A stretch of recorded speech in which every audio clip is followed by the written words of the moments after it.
বীর মুক্তিযোদ্ধারা, লক্ষ লক্ষ মুক্তিযোদ্ধারা আত্মহত্যা দিয়েছেন, শহীদ হয়েছেন, ক্ষতিগ্রস্ত হয়েছেন, জীবনের সর্বস্ব হারিয়েছিলেন সেই সময়। তাদের যে ত্যাগ, সেই ত্যাগটাকে জাতির সামনে উপহাসের পাত্র হিসাবে ৭৩ নির্বাচন করেছিলেন শেখ মুজিব। সেই জন্য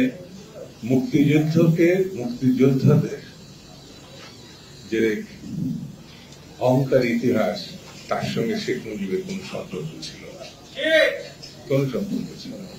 তিনি পাকিস্তানে ছিলেন, মুক্তিযুদ্ধের প্রারম্ভে ২৬শে মার্চ তিনি চলে গেছেন। কেউ বলে আত্মসমর্পণ করেছেন, কেউ বলে নিরাপদ স্থানে চলে গেছেন, কিন্তু তিনি দাবি করেন তিনি প্রধান কমান্ডার। তার দল দাবি করে, আওয়ামী লীগ দাবি করে, প্রধান কমান্ডার কখনো পালিয়ে যায়? আমাদের বীর মুক্তিযোদ্ধা আমার পাশে যারা বসে আছেন, তারা রণাঙ্গনে নেতৃত্ব দিয়েছে, আল্লাহ তাদের জীবন রক্ষা করেছেন, না তারাও অনেক শহীদের মতোই হয়তো শহীদ হয়েছে।